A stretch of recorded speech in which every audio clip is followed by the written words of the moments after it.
Hello once again, my name's Irrelevant and this is Do All the Things, and today on the show, an 8-string bare knuckle pickup, specifically the Painkiller model. And today, we need to straighten it out to get it ready for an installation.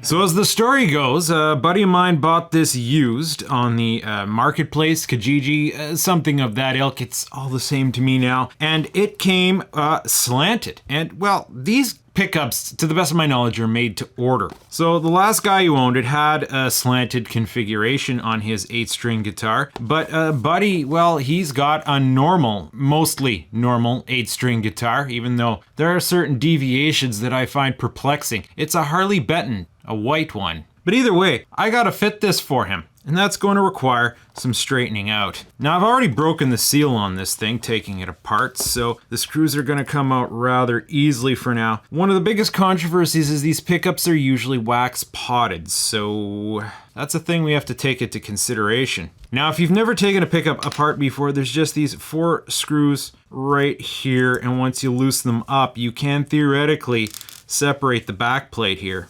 Now I've already broken the seal on this, so it's coming apart rather easily right now, but everything in here is coated in wax. That is to, prevent feedback by letting the mechanical components that make up the pickup vibrate. Now something that I'm noticing here, can you tell? Can you tell here? It looks flat because of the wax potting, but actually this weird bar here that the screws are in, it's lower on this end than this end. It's got like, it's on a slant, and I'm wondering if that's normal or if that's a quality control issue. Is that going to affect the tone? Should I try to get it all the way tight in there? But of course, everything's wax potted. Now we have a simple case of getting this to slide over like that, and then we notice the magnets look just a bit off. Like this guy ideally I think should come over. But this is where we have to make some decisions, because again, this is all wax potted. It's bad enough that this coil's loose now, but I don't want to start separating the potting of this magnet. Now, I believe when they pot these things, they dip them like straight up in wax, and then they polish off the wax where they don't need it to be. I don't have those facilities. All I have is a torch, and you have to be very careful not to apply too much heat to a magnet. It'll lose its magneticity,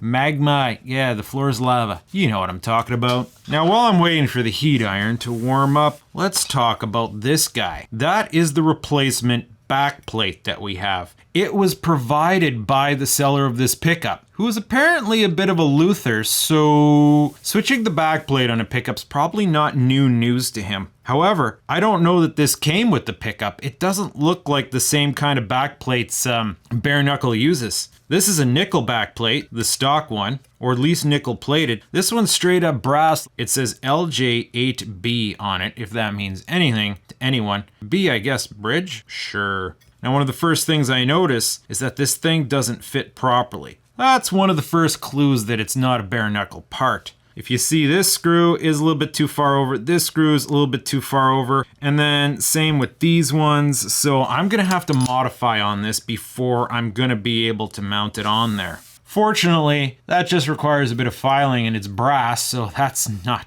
going to be much trouble whatsoever. A little messy, but not a whole heck of a lot of trouble. Also, quite fortunately, filing is something that I'm quite familiar with. You can do a lot with just a file. As long as you keep your things straight. Oh yeah, brass chewing right through it, right?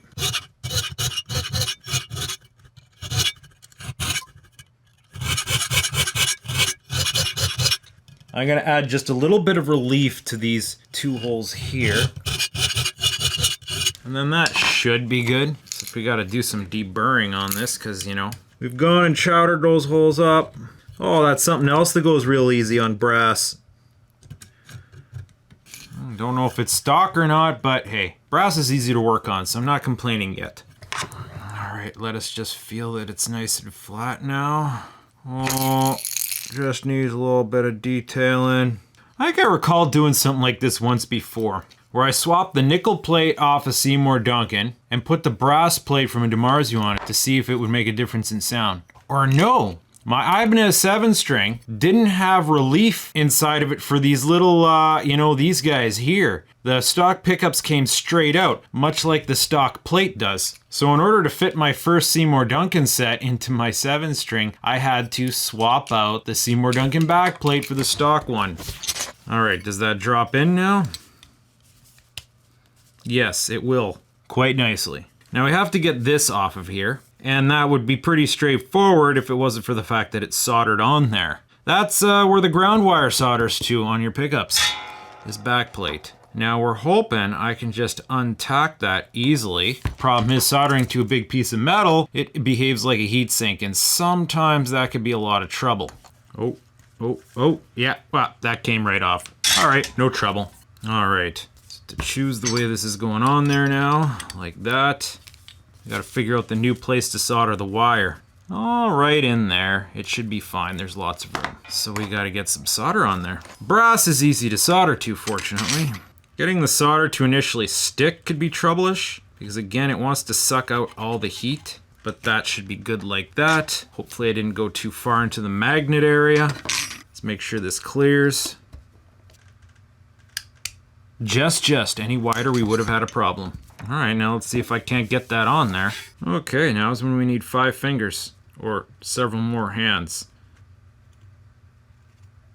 All right, that should do. Again, it's a little tricky because the plate is sucking in a lot of heat. Now I've done this out of order. Before I put that on there, I should have fitted this, but I think we'll be okay. The plate seems to have a bit of concavedness to it that we should try to straighten out. Okay, that seems good. Now I have a T-candle here for some extra wax action, but I'm kind of hoping that there's enough wax on here already, and that if I just heat up the plate, we'll be able to fuse that wax back on. Yeah, there's a reasonable layer on there. So let's try that. I'm gonna put the screws in place. I'm pretty sure they're just going into plastic, so wind your torque. Okay. You see how that sounds hollow?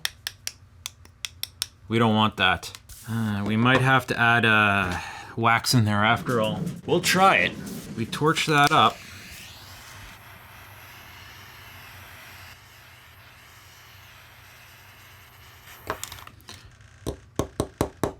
Cools off really quick. Oh, better. That center is still not good. Okay, I'm gonna pull the screws back out and see how well it's stuck on there. Again, those screws are just going into plastic, so hopefully we don't need to do this all in and out too many times. But I wanna make sure that thing's nice and tight on there. Oh, reasonably. Yeah, a little bit. So now I need to make some wax. This requires a little bit of waiting. Wow, this is a piddly little candle. Tiny little flame. What are you doing there, bud? Come on, get real. Playing with fire! We're gonna have these big globs of wax, and that plate's not gonna kinda squish it under. Nice! Get that started to torque. Okay, let's torch on this again. Don't make me bust out a bigger torch than this. I don't think you want that kind of torch. How about no? Oh, I saw it shift. Oh yeah. Oh yeah, there's wax oozing out of there. That's good, that's good. This is gonna pot nicely now. Okay. Oh yeah. We got enough on there that these screws added some extra rotations. I'm gonna double torch those screws to seat them. Maybe add just a touch more drip on the screws.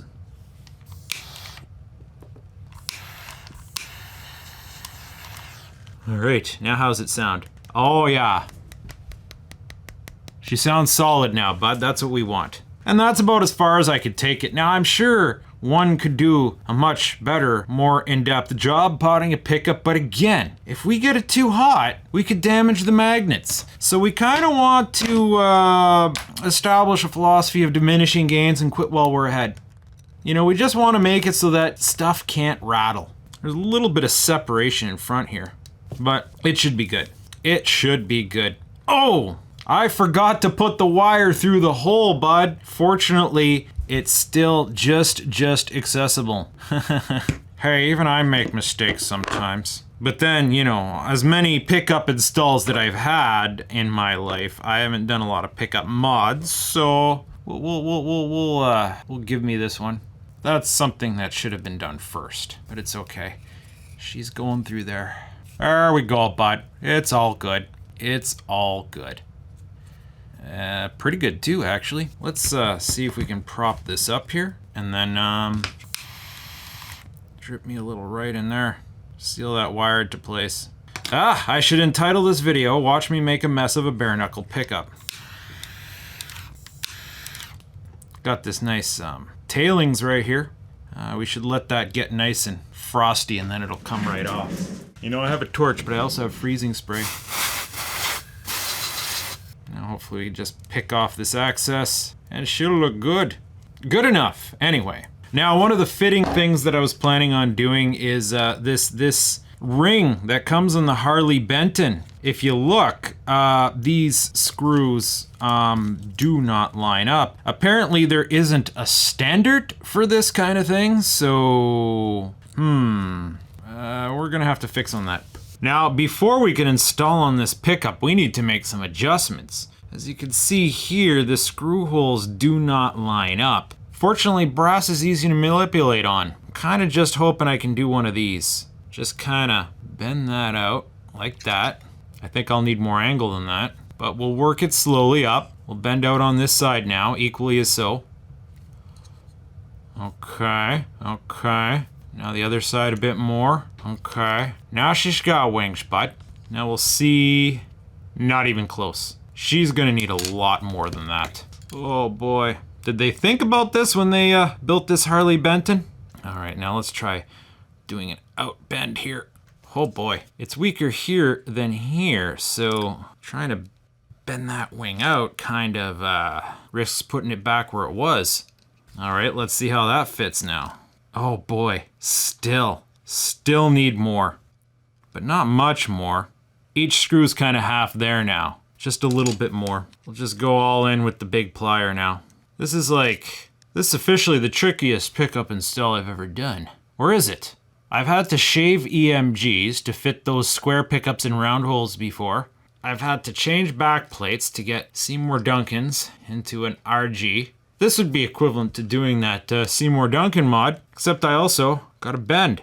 Okay, that's close. Problem is, the wider we make these wings, the less excursion room we have for the springs that have to go in there. We might be able to get the screws in now though. Let's see. There might be a slight angle to it, but okay, good. It lines up now. It's kind of cavernous, but we'll be okay. We will be okay. These pole pieces are different heights. Is that another thing that's stock on a bare knuckle? All right, this pickup now is ready to install. But I hope you enjoyed this. Actually installing it's going to be a separate video. I have done a lot of pickup installs in my time, and it's something that I like to play around with a lot. I have no plans as of such now to play with pickups, but you never know with me. I could just get possessed by that spirit one day, then boom, hey, I am the channel to watch if you want to know something about pickups. Even though I can't necessarily afford to buy all the latest models, and I'm pretty happy with the ones that I have so far. I got more pickups than I have guitars right now, so swapping them around can make for some interesting television. However, they might not necessarily be the models you're interested in. But yada yada yada yada yada. Don't forget to stay tuned for more.